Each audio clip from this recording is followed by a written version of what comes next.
Right ఇక news చూస్తే కేటీఆర్తో మౌలానా ఆజాద్ ఉర్దూ యూనివర్సిటీలో విద్యార్థులు భేటీ అయ్యారు. భూముల అంశంపై విద్యార్థులతో చర్చించారు. యూనివర్సిటీ భూములు వెనక్కి తీసుకోవడం దారుణమన్నారు కేటీఆర్. సెంట్రల్ యూనివర్సిటీ భూములు లాక్కోవాలని చూడటంపై ఆగ్రహం వ్యక్తం చేశారు. 10,000 కోట్ల కుంభకోణం జరిగిందన్నారు.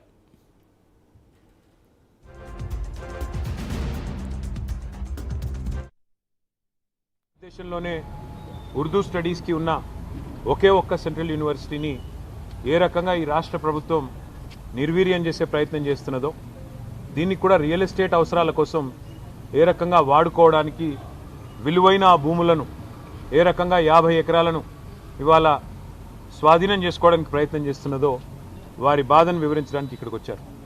నేను గతంలో మున్సిపల్ శాఖ మంత్రిగా కూడా పనిచేస్తున్నాను కాబట్టి నాకు 2 విషయాల్లో అవగాహన ఉంది. ఒకటి, ఈ మౌలానా అబుల్ కలాం ఆజాద్ యూనివర్సిటీ ఏదైతే ఉన్నదో వీరు గతంలో కూడా హైదరాబాద్ ఇన్ఫ్రాస్ట్రక్చర్ అవసరాలకు సంబంధించినంత వరకు ఎప్పుడైనా కూడా సహకరించారు. ఎప్పుడైనా కూడా ముందుకొచ్చి హైదరాబాద్ ముందుకు పోతుంది అంటే మాత్రం వారు కూడా మనకు అండగా నిలిచారు. 32 ఎకరాలు, ఎందుకంటే ఓఆర్ఆర్ని అంటుకునే ఉంటుంది యూనివర్సిటీ, ఓఆర్ఆర్ కూడా యూనివర్సిటీ ల్యాండ్లోంచే పోయింది. అది అడిగినప్పుడు ఆనాడు కాంగ్రెస్ ప్రభుత్వమే ఉంది, 32 ఎకరాలు అప్పుడు కూడా ఇచ్చారు.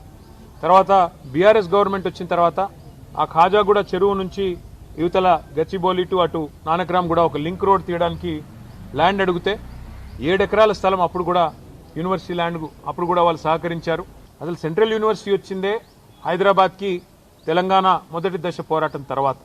ఇక్కడి విద్యార్థులకు ఇక్కడి ప్రజలకు ఇచ్చిన హామీల్లో భాగంగా హైదరాబాద్ సెంట్రల్ యూనివర్సిటీని ఏర్పాటు చేశారు. ఆ తర్వాత క్రమంలో మరొక సెంట్రల్ యూనివర్సిటీ మరి అబుల్ కలాం గారి పేరు మీద పెట్టిన మను కూడా పెట్టారు.